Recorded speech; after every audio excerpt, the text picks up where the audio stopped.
Hello everyone, welcome back to the show. Today we are on my balcony recording the podcast because my editor is behind on the rest of the podcast and we have to improvise, and I want to ensure that they are going up every Sunday. One didn't go up last Sunday, never miss twice. That's the rule. So we're recording today before I actually go to the 1 Billion Summit. I have been attending the 1 Billion Summit, which is the largest content creator event in the world, and I've been attending the last 2 days, and I'm going to share all the lessons that I learned with you. And one I learned from Will Smith, which I did not expect Will Smith to say, was this. He was chatting all around his pole to pole journey, going from the North Pole down to the South and seeing how different people live and figuring out about the environment and how to be more sustainable and really just interesting life things. But at the end, Khaled Al-Ameri asked him, what does he want everyone to leave knowing today? And he said this: everyone is going through shit. We're all only human. And he wanted us to look at the person next to us and just see that they are also going through something that we don't know.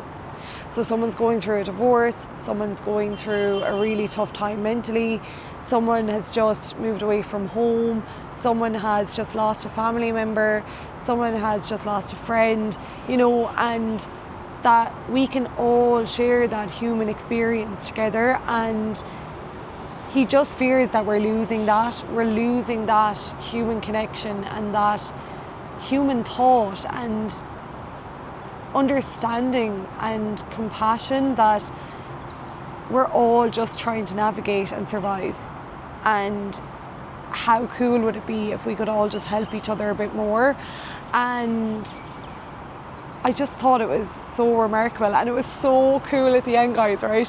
So Khaled is amazing as well, and he was like, okay, I don't really know how to wrap this up, which was so authentic and it was so lovely because they're like the top of the top, right? And when they're on stage and he's like, I don't really know how we wrap these things up, and Will just goes, well, you could always beatbox, and he just starts beatboxing the Fresh Prince of Bel-Air. It was so good.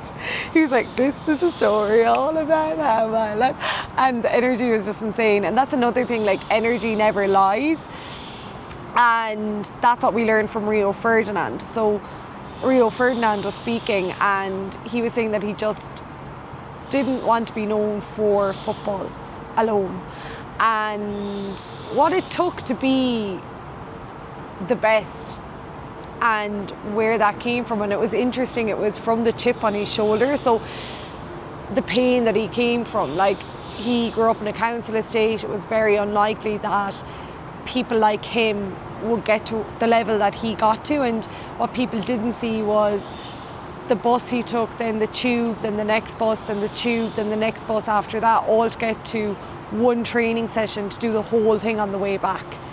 And to do that day in, day out, day in, day out.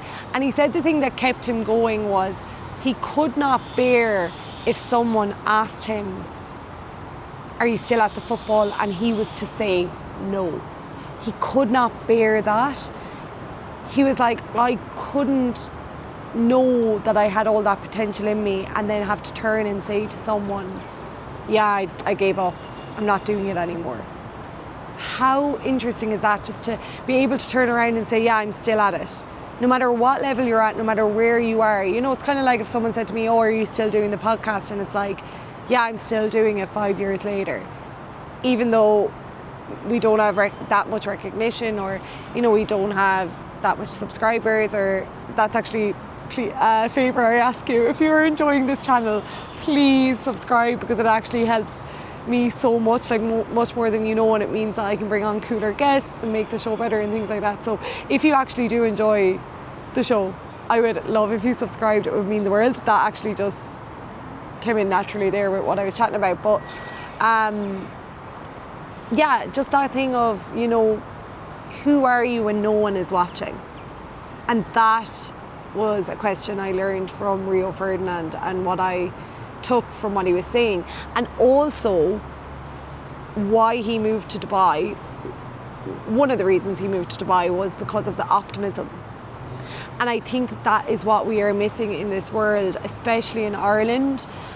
You know, that optimism in life, and that there actually is so much good in the world and there's so much to take from it, and you can go after your goals and dreams. And in a world where there's a lot of turmoil and upset and difficulty, that duality can exist and there's still a lot of hope. And if we don't have hope, we have nothing.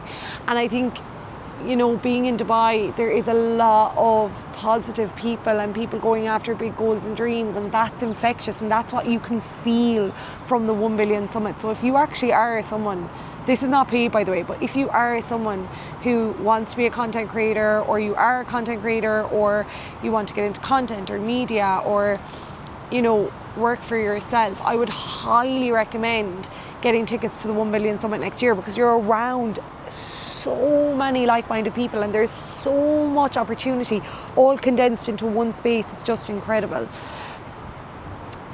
What I learned from Vishen, who is an incredible author and speaker, was, what is your visibility wound? So we all have one. Like, what is the thing that is holding you back from being seen? Is it a childhood experience, imposter syndrome, perfectionism? What is that thing that's holding you back? And he described that he was bullied in school, and he used to be known as the gorilla boy because he was quite hairy and had like a hooked nose, which was really atypical for Malaysia and for the school that he went to in Malaysia, because it was a lot of Chinese people and a lot of Asian people who, you know, have really smooth skin and, you know, wouldn't really see people of that ethnicity where they're darker and they have like maybe a bit more hair or a hooked nose. And he used to be called Gorilla Boy, and that was the thing that stopped him from being seen through his books, through speaking, through showing up on social media, because he feared that he was going to get hurt again by being called Gorilla Boy. And it's interesting, as kids and even as human beings in general, all we ever want to do is fit in. And so sameness, that's what we want, but that is the very thing that you need to try your best to move away from if you want to make your mark on the world or you want to make an impact. It's sameness is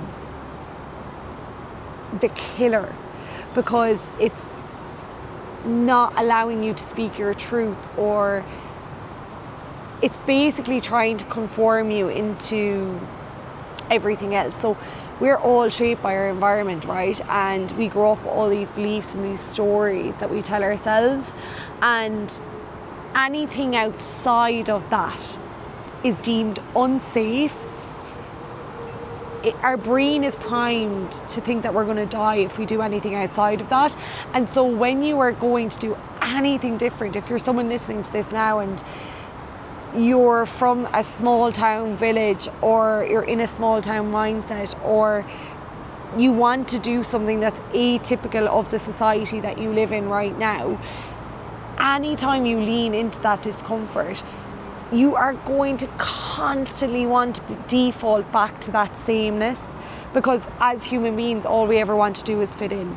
And just know that if you are outside that and you feel this huge resistance towards the uncertainty of that tiny whisper that's inside yourself saying, what if I just went after it? Or is that actually my calling? Like, is that small little nudge in me to go move country, to go figure things out, to jump off the cliff like of uncertainty into the unknown? Is that just something that's like, am I going crazy? You're not going crazy. That is a clear sign that there is something within you. That's what desire is, and that's your gut and your intuition telling you to go after the thing. You're not mad, trust me. And the reason why it's so difficult is because as human beings, all we ever want to do is come back to that sameness. So you're consistently being taught to come back to your environment and to baseline, right? And just remember that when you are going after anything, you know, and take the small steps, of course, but just remember that in the back of your mind, that your environment and everything around you is trying to bring you back to that baseline, but you need to create a new baseline for yourself, and you just don't know that yet, and that's where all this uncertainty comes in.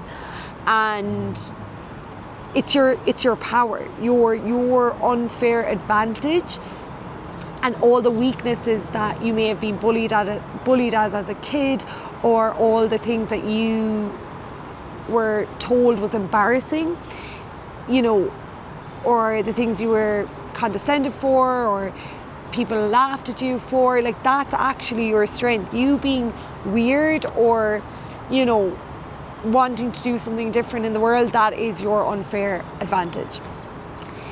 Khaled Al-Ameri, he's an incredible YouTuber, speaker, content creator. He's built an audience of 3.2 million. Told us that too many people are chasing virality and views instead of focusing on what impact do I want to have on the world. And he posed the question, would you rather 1,000 followers or would you rather 1 million followers or 1,000 fans? And it was such an incredible way of saying it, because so many people are chasing views, virality, followers, but you get a viral video and then what? What do you want to be known for? And it doesn't matter how long it takes. Wouldn't you rather 1,000 fans, people who truly are backing you for you and what you believe in and the stamp you want to have on the world, and they're rallying behind you for that, as opposed to, and to have depth in what you're saying, and for people to actually get behind you, like for the orange juice theory, like for people to defy their odds and go after their goals and dreams. That is our mission. And to not let your environment or external circumstances dictate what you do in this world. That is our mission, to help as much people as possible to just go for it. Absolutely go for it. And I would rather the 78 subscribers that I have here actually truly believe in that mission, as opposed to 1 million and no one knows what it is or what we're doing. And the thing is that when you have an impact, this is what he said, when you focus on impact over views and followers and all of this, by default, you will build an audience and you will build a business that you love, that's sustainable, and that's actually making a difference in the world. And if that takes 10 years, so be it, because you could chase the views, the virality, the followers, the likes, all of this, and at the back end of it, you could have nothing. And for what? Like, what's it all for? So that was an incredible lesson that we took home, was impact. What impact do you want to have on the world? What do you want to be known for? And focus on that, and everything else will come as default.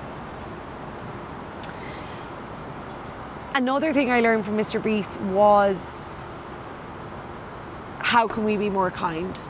MrBeast is starting this kindness movement where you do an act of kindness, you post it, and then you hashtag 1B kindness, MrBeast kindness movement, and it just encourages more people to do acts of kindness, because we, in a world where there's so much turmoil and despair and conflict and difficulty, one act of kindness can make such a difference.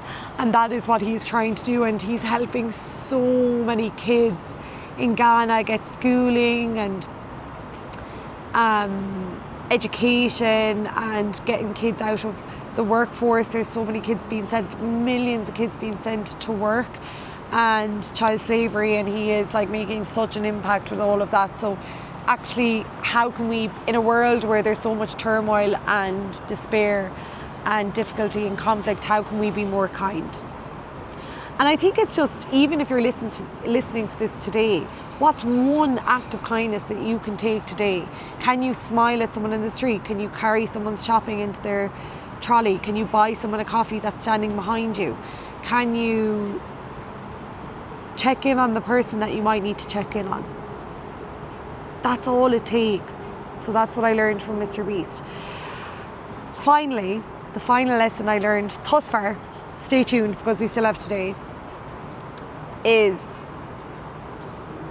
the overriding lesson that proves right time and time again.